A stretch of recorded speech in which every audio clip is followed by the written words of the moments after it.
Welcome to SSCNS Chef Ajay. Thank you so much. So, what is the difference between culinary schools back then and now? And what do you see different at SSCNS today? Well, I think there are culinary schools and there are culinary schools and there are culinary schools.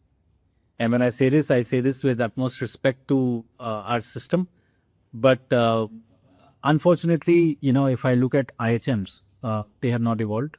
They have not evolved in infrastructure. They have not evolved in, you know, the way colleges are teaching, the way the industry is going. They're not at abreast to what's happening.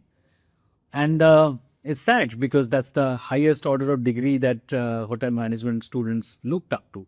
And that's why the private colleges are not taken over. I can see that. I'm really happy to be at this Symbiosis Institute today. And, what I see is that if this kind of infrastructure was given to us, I would be, Gordon Ramsay would be my sous chef.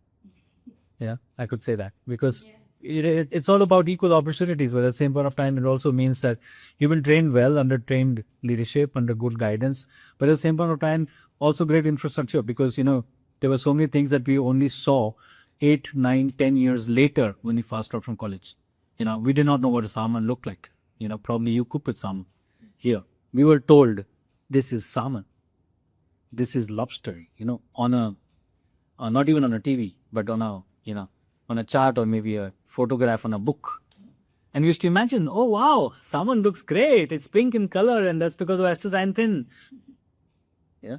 So you understand my heart now? Absolutely. So that's what I think. But to answer your question between then and now, like I said, IHM's not much has changed, but I see a huge change in the culinary culture of how India is becoming. So there is not just hotel management that is being focused upon, but people are wanting to become chefs. So the culinary side of life, a lot of colleges are picking up. They're doing specialized courses for culinary only, like SCP is one, APCA is another one, and then there's Lavon who's doing pastry courses. So yeah, I think the whole aspect of becoming a chef is becoming more prideful today. So and the colleges are doing a good justice to it. All right. I couldn't agree more about the infrastructure part. And Are you also from IHM? no, I'm from SSNS. But yeah, similar. Yes. Infrastructure is okay there also. Yes, just okay. So, apart from technical skills and the cooking skills, what other skills are required to succeed as a chef? I think, if you look at a evolved chef, somebody who spent good 50, 20 years in the industry, you see him as a leader in many spheres. And that is because right from our childhood as a chef, not as a childhood, but childhood as a chef, when we started to learn, we are taught one thing, all of us are taught one thing, that, we have to operate with all our five senses.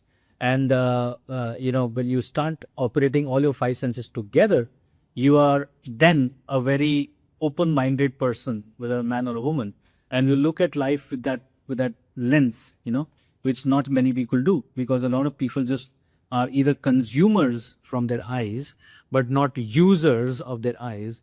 But we are taught to be using our eyes. So I'm going to take a quick chef example. When you enter the kitchen to do a line check, if I only see that, okay, I have got enough tomatoes to do my service, I'm going to fool myself. Now I got to use my eyes and then my nose and then probably my tongue to make sure that my commis is not fooling me. The tomato salsa is fresh, lively, and enough in quantity, right?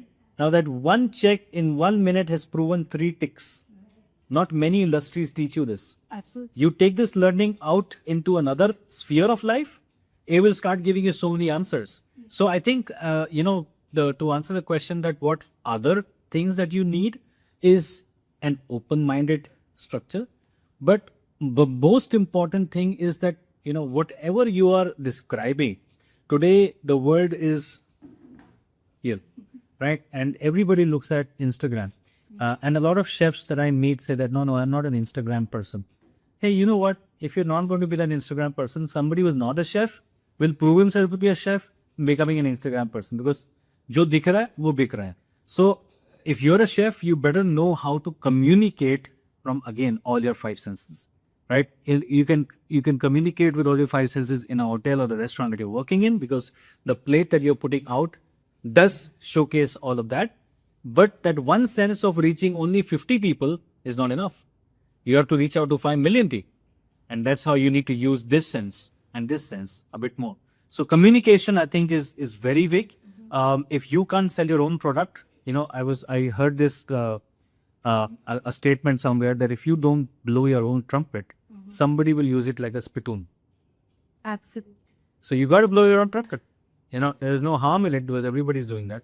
But at the same point of time, don't blow your empty trumpet. Not sound nice. Have something maldar in it. Absolutely. So, given that you're the chef and you like to experiment, how you manage to stick to your roots? Okay, so I think sticking to the roots is not just on flavors and food. Sticking to the roots has to become a way of life. Unless you think and believe, that my roots are helping, you will not be a very successful person because a lot of kids today don't want to relate to their roots. They probably coming from a village and they say, I've got to do nothing to do with that village. But after 20 years, they realize the value of that village. And you know what? One such person is sitting right here. When I did not want to relate to my roots at that point in time. But today, the more I look down, the more deeper I am going with myself and understanding that my roots were so important at the first stage. If only I would have used that information, knowledge and understanding of the roots, then I would have probably become a much more successful person today or maybe sooner, right?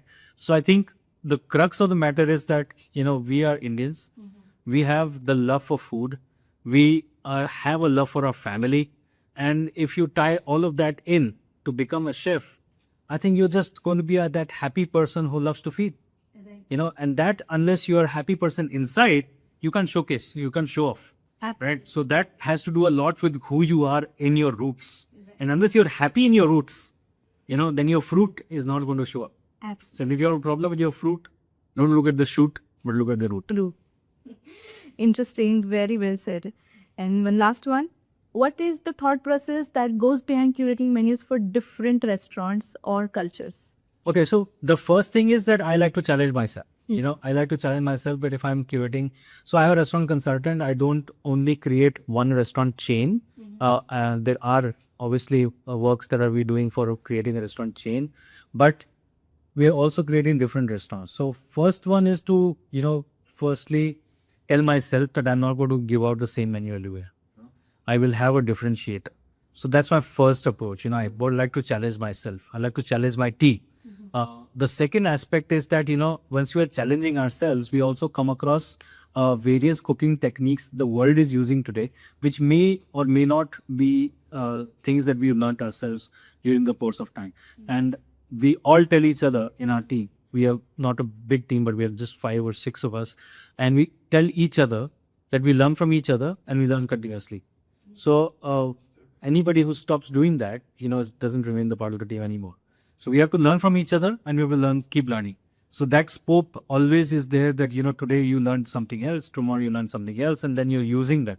A lot of people say that, oh, that's a copied style, tell me something. Can you name the person who created Dal Makhani? You can't, right? Dal Makhani is something that has become like an absolute apparent on every menu. But yet, you said, Bukhara ki dal makhani badi achhi hai. Yes. Inki dal makhani badi achhi hai. Oberoi ki dal makhani aisi hai. So which means there are 3 different dishes, right? Yeah. Yes. Right? Which means that a chef is putting his heart and soul and his recipe and his effort to create that dal makhani being a dal makhani. Not all dal makhani are the same. We had dal makhani today for lunch. It straight away took me back to the Oberoi Hotel days because in Oberoi Hotels have cooked it. Absolutely. So there you go. So recipe is bound by either an organization or a chef, right? A recipe can be in the book, but that doesn't make any sense. When I'm cooking it, it becomes mine. Unless I make it my own and I give it my tadka, what are we talking? Absolutely. Thank you so much, Chef.